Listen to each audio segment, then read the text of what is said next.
Good morning. Welcome back to Rebus Frequency. How are we doing this morning? Or this afternoon? Good evening? Depending on which part you are around the world. Me, this morning I'm cool, chilling, sipping on some green tea. That's one of my daily rituals, you know? Sipping on something real energetic, powerful, reviving, cleansing, all the above. Nothing like it.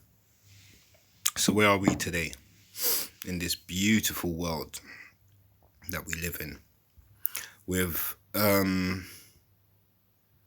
not so beautiful people, the ones that are in control, the system, society, these names. Does one ever look into these names to find out exactly the real meaning behind them? When I say look into them, are we looking in the Oxford English Dictionary, or are we looking inside a law dictionary? Because I believe law is more important. The words that are used within law is more important than your common speech, your common words. I think legal words have more significance behind it, more power. And if we think about it logically, power is what societies are run by.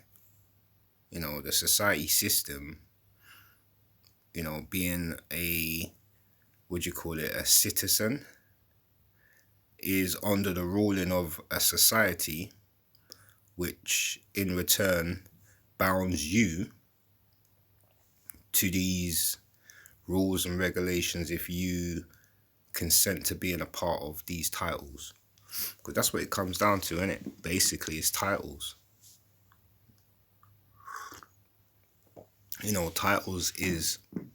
Titles is what makes what it is, titles. So I think we pay too much time emphasizing on titles rather than the true essence behind the title. It's good for me to say that's a doctor, that's a nurse, but without no true knowledge behind that person's input, as into, their credentials, the path they took, the experience they've got. Personally, I would never know this. I would believe that based upon their title, that would give me the impression that they are, and they've studied and they've gone through all the necessary requirements to achieve their papers, qualifications, whatever you want to call it. But what I've come to realize is that's not always the case. That's why you hear people say that sometimes it's not what you know, it's who you know. So, you don't have to actually know the full 100 of, the requirements it takes to cure someone. But you've got the basic principles, and you've got, family members, that are in the highest places that can hire you instead of someone that is really qualified to do the job. And sometimes, these things are done, maliciously, intentionally. They will hire someone that isn't qualified, but the person they hire will basically, what would they do? They will follow the protocol, So it's not so much they know how to do the medicines, but they will give you or play along with the role of the higher heads to help, accomplish whatever missions, if this makes sense to you. You got to read between the lines of certain things I say. So I feel like, yeah, they hire people that are close members or so-called like corrupted people to work in these fields to carry out people say Agenda 21 or whatever agenda it may be they have in hand. And I feel like that would be the best way to carry it out, because if you get somebody that really understands medicine, I don't think that that person would really want to give you a vast majority of the medicines that they provide. I don't think a person who studies it in great details would offer you these types of cures. I don't believe so. And I'm not a qualified doctor or anything of like that nature, even though, again, that's perception based upon somebody, will qualify you as being great or not. It's always other people's opinion. But to me, I'm great within my own right. I was created unique, different from everybody else, and everybody else was created unique within themselves, different from everybody else. So we're all great. It doesn't take somebody else to tell you great. You should know that within yourself. Excuse me. You feel me? You should know that within yourself, that we're all created equally and great. And it shouldn't take for somebody else to let you feel great within yourself, right? So, yeah, we need to look into words and how we accept them, how we've come to learn them. We've got to try different approaches on finding out for ourselves definitions of words. Check multiple dictionaries. Don't just depend and rely on one. Go further back. The further back you go in time, I feel like the more deeper the meaning and more, I'm gonna say more truthful, the more the essence of the word becomes more clearer the further you go back. I think nowadays they make the words, they sweeten it, so to say. So where it was bitter before and raw, straight to the core, now they put so much sugar in it and it's so sweet and so subtle that we miss the true importance of the word and start adding these attachments to these words, and in some cases actually making it a new word. I mean, it's the same word, but when you go back in time and read until and when you move forward, you understand that it seems like this word is completely different now than the origin of the word. So these are things you start to realize. And again, when you're reading, you will start to come across a different picture, a different story based upon using these modern terminologies when you go back in time. So that's why I say it's important. And just important overall just to understand words. And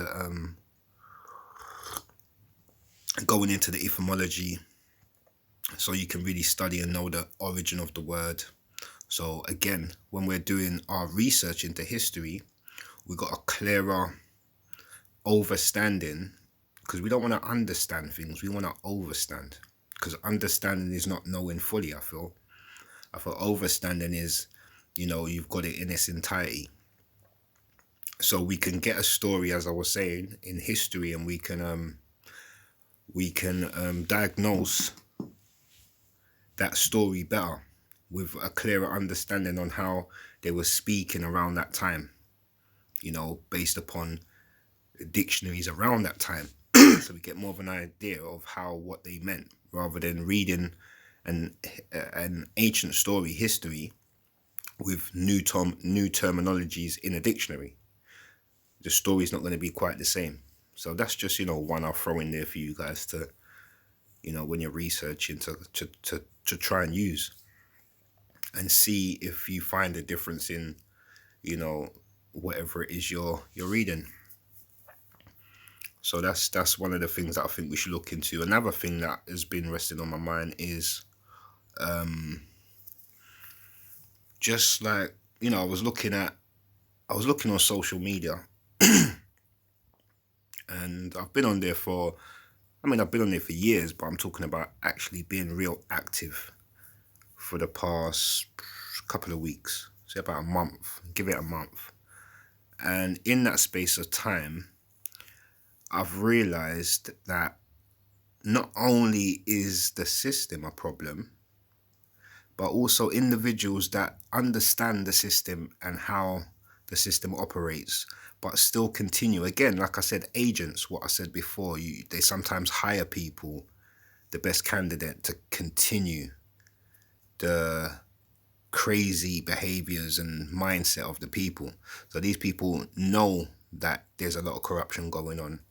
And instead of, putting out messages to prevent, they continue sending the negativity that they were, doing in the past and obviously are aware of now and much older than when they were children and continue to do it. And what happens is when you have people like myself that don't find that type of behavior appealing, I once I see it, I mean, it's just naturally within myself for me to, I don't know, I don't mean to, but I just attack it, verbally. Verbally attack it. If I witness, you know, things that seem like it's pushing the young children into more failures rather than achievements, then naturally my instance is to just go at that person. So I find myself again on social media. I wouldn't say war, but I would say arguing, which is fair. It's fair. I mean, if you put something out, like even with me putting this out, if I put this out, there's room for people to critique and voice their opinions because it's public. And I wouldn't get upset. I would, if I feel there's something that needed to be responded to, then I would respond to it. Otherwise, I would ignore it. It's not everything that you need to respond to, but I wouldn't be offensive and I wouldn't say disrespectful things. Well, depends on what it is, you get me? Because, sometimes we got different days. So today I feel this way. It could be another day and, whatever happens, happens. But again, with respect, my response would always be, with respect. So I wouldn't go on there and be high rated and maybe even throw in a bit of, words, profound words. It still wouldn't be in a place of where I'm trying to get you hurt or if I see you. I think I'm grown and I think I've learned enough and educated myself enough to understand that, we can speak. We don't have to resort to someone getting injured or, it just doesn't have to be that. I feel that type of energy that people like to throw a gun against their fellow brothers or sisters within the community when 30, 40, 50, 60 years of your life you've been, effed over by the system and not done anything about it, took no steps to take anybody or hold anybody accountable. I think it's kind of absurd that you would want to fight someone that you might have had an issue with once or maybe even twice or even 3, 4 times. But the system's been effing you and your family and your family's family through generations and you've done nothing about it. You don't do anything. You're quick to argue with someone that voices their opinions.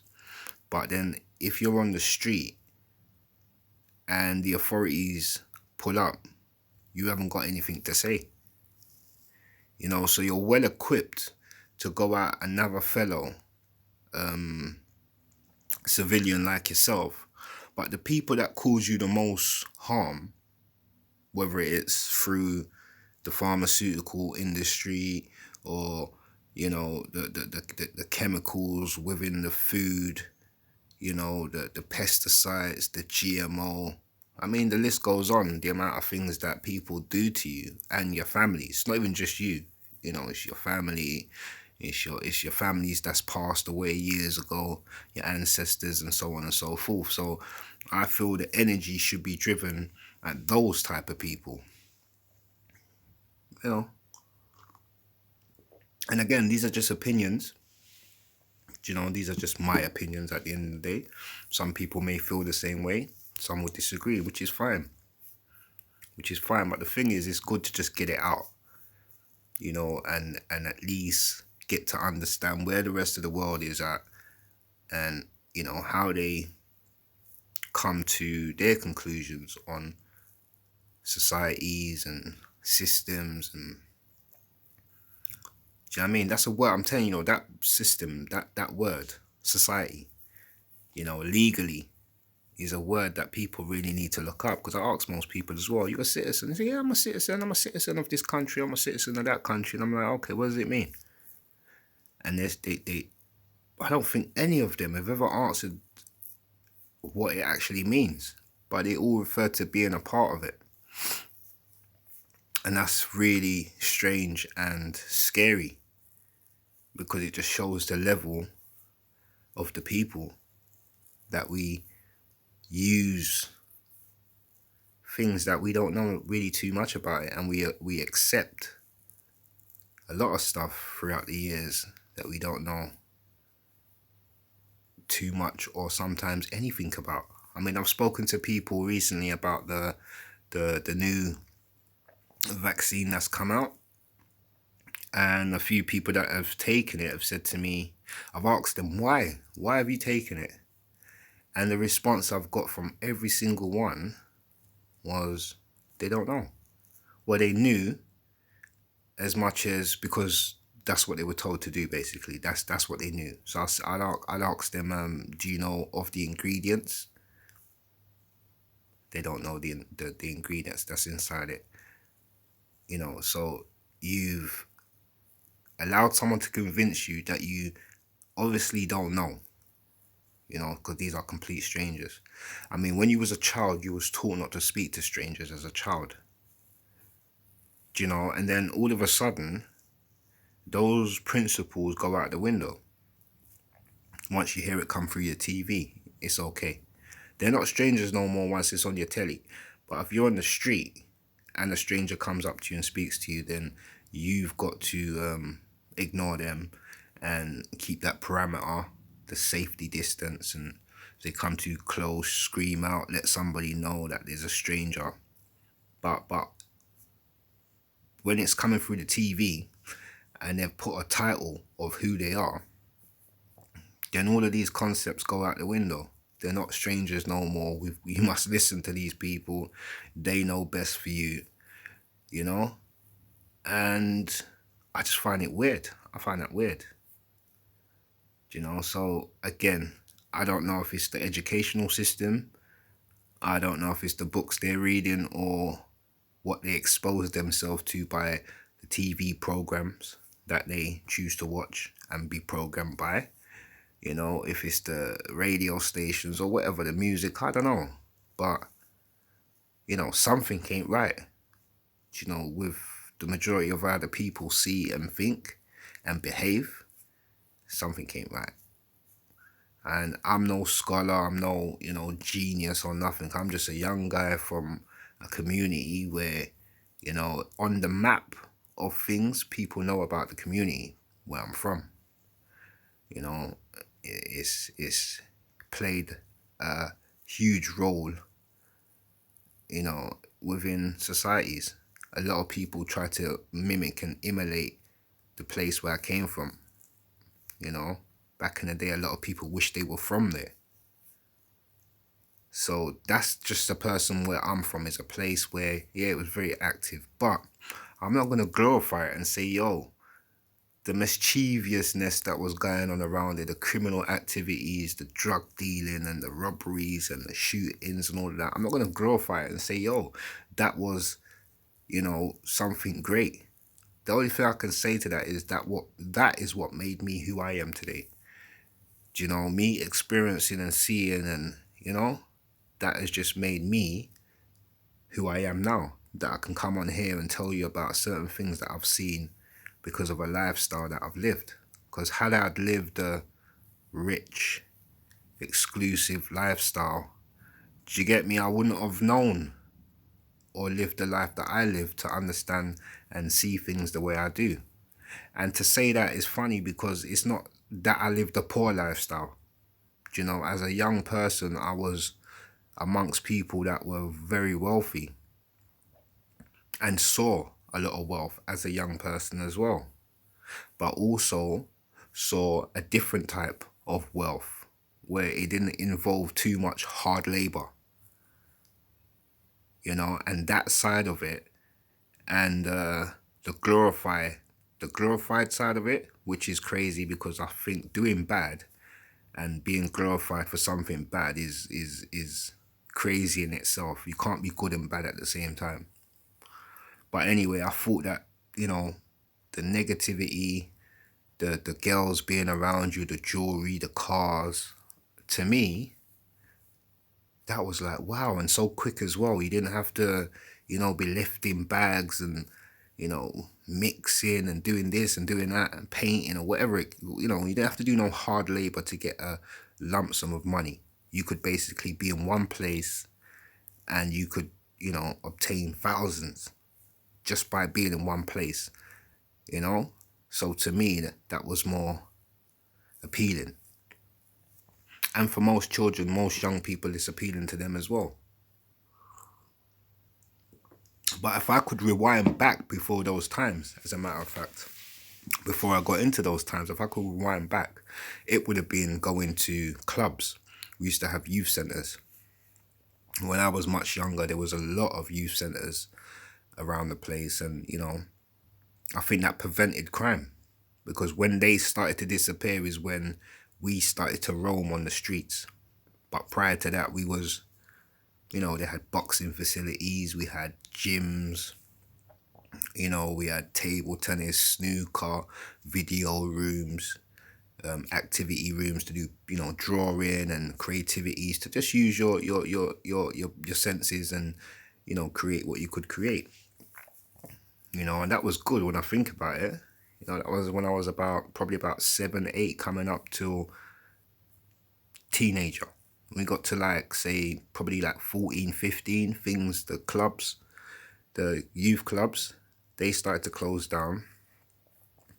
The type of opportunities that they had for young people in those times, they started to disperse and, you know, started to, you know, didn't used to see them no more. So we started to take to the roads, to the streets. And again, idolize, you know, our peers, which at the time, I'm not even going to criticize them and say that it was their fault because they were in a situation where they had no choice but to find a way to make it out of the struggle that they faced. Do you understand? But what they didn't do is teach the younger ones underneath them that if you're going to follow these footsteps, make sure, you know, you've got a plan at the end of it. You're not planning to do this for the rest of your life until you get arrested, end up in prison, life is mash up. You know, you're hurting your family members. You might have children, so the fatherless children or motherless children. Do you understand? So if they give you a plan, like for instance, like me, if you can give someone a plan or prevent them from doing certain things, that's what they should have been doing as elders. You know, because your elders should be someone that you can look to for support and guidance. You know, and they're going to guide you to the right place. You don't want someone that's an elder that's guiding you into more demise, you know, more, you know, frustration in your life. That's not what we're looking for. If I go to an elder to speak to them for guidance, I want to know that that elder's giving me something that I can take and I can use, and it's going to better my life. You know what I mean? I don't want to take it and then, you know, I'm already stressed out. I'm already going through it. And then I take your information and I run with it. And it makes my situation worse. Then there's no point. You know, and you are not an elder that should be given the right to be telling any young person anything. Or as a matter of fact, telling anybody anything, whether old or young. You know, we need elders that are accountable, held accountable. We need elders monitoring elders as well to make sure, well, no, don't let nobody go to these people for guidance. They're restricted. We should have elders looking out, for the elders and for the youngsters. We should have people that can direct a young person. I know this person, he has, experienced a lot in his lifetime. He might be the best candidate for your needs, and we divert. That's what we do for relationship purposes, or you know, you know, whatever it be. Whatever it be, you've got people in the right field. You can send these children or whoever to get the right information, that right, medicine, so to speak. So yeah, brothers and sisters, I feel like, yeah, man, it's just there's a lot going on, and a lot of illusion and deception that we need to start identifying and seeing it and knowing it, and doing something about it would be, the best solution. And that doing something about it is, starting to communicate amongst your community, and, starting to find a way of, I don't want to say policing, but just, if you come together, you'll be able to organize within your community the safety of your community. But when you leave it in the hands of someone that comes from a different place to come into your community and police it, I think it's going to cause more confusion. I think personally, when I was younger, there was less police and there was less crime.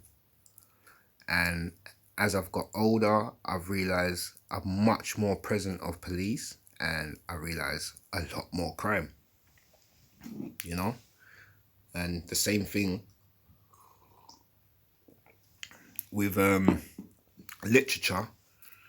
When I read into the vaccines from the 1800s coming up, and the pandemics that there has been in the past, I've seen a rise in sickness when there was a rise in vaccines.